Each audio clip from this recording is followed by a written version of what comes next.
Assalamu alaikum. Welcome to Practical Islamic Finance. My name is Rakan Kayali. If you've been watching my videos or reading my blog, you know that I disagree with many current categorizations of Islamic and non-Islamic for a number of financial products. So you may be wondering if it's true that common terminology in modern Islamic finance is often inaccurate. How does one know if a financial product is truly Islamic or not without having to become an expert in Islamic finance?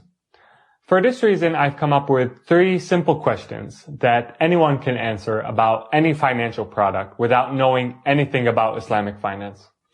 The answers to these questions should give you strong indications about whether or not the product you're dealing with is truly Islamic. The first question you should ask is, can you see the mercy? All commandments a Muslim is asked to adhere to have one purpose and one purpose only. This purpose is specified in the Quran as providing mercy to everyone and everything. The generous Quran in Surah Al-Anbiya, the prophets, says, وَمَا أَرْسَلْنَاكَ إِلَّا رَحْمَةً لِلْعَالَمِينَ, which means we have not sent you, here talking to the Prophet Muhammad, except out of mercy to the worlds. You can see the purpose of spreading mercy manifest in everything Islam has prohibited. So for example, as it relates to finance, Islam forbids charging interest so people don't find themselves enslaved by debt. Islam forbids gambling so people don't gamble away their hard-earned money and experience financial ruin. Islam forbids ambiguous trading terms so that disputes are avoided. The common denominator in the reasoning behind these prohibitions is providing mercy for the adherents. To figure out if a particular product is Islamic, you need only understand why it's more merciful than the alternatives. So ask the company selling you a purported Islamic product to explain why their product is more merciful to customers than non-Islamic products. If they are unable to convincingly do so, and instead drown you in procedural differences, and keep repeating the phrase, we have a Sharia board that approved it, hoping that you offshore your duty to understand their product to their Sharia board, then this should be a huge red flag for you and cause for you to be wary of this particular product's actual Sharia compliance. Albert Einstein famously said, if you can't explain it simply, you don't understand it well enough. And if they don't understand well enough why their product provides more mercy than alternatives, then it probably doesn't. The second question you should ask is, does the product have any non-Muslim customers? If the answer is no, there is a good chance you are just buying the words Islamic or Sharia compliant that were used when the product was marketed to you. And since non-Muslims don't place any value on these words, they haven't bought the product.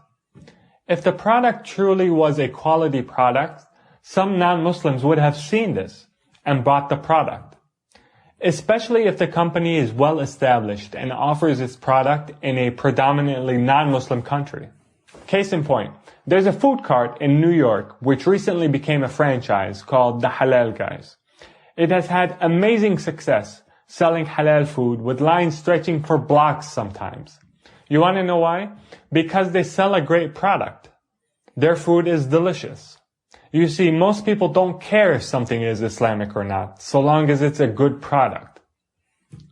If a well-established company is selling an Islamic financing product, and none of their customers are non-Muslims, this probably means that their product offers no unique value other than making Muslim customers feel like they're following their religion. Finally, the third question to ask is, what does the government call it? If the company's disclosure documents include the words loan and interest, that's because the government thinks the product is these things and requires the company to use this terminology. This is very rarely a matter of government bureaucracy or people in the government not having the mental capacity to understand a particular Islamic financing product. For example, in the United States, if you were truly paying rent, or some other euphemism commonly used in place of interest-bearing debt, the IRS wouldn't require the people receiving rent payments from you to disclose to you how much they received in interest from you last year. So the next time you're weighing whether or not to buy a product that claims to be Islamic or Sharia compliant, make sure you ask yourselves the 3 questions I mentioned. Number 1, can you see the mercy in the product? Number 2, does the product have any non-Muslim customers? And finally, what does the government call it? If one or more of the answers doesn't check out, trust your logic and make your decisions accordingly. This has been Practical Islamic Finance. I hope you found it beneficial. If you didn't find it beneficial, then that's probably because you haven't subscribed to our channel. If you did subscribe, then it's probably because you haven't liked this video yet. If you did subscribe and like this video, then all what separates you from benefiting is sharing this video with your friends. Until next time, Assalamu alaikum and peace be upon you all.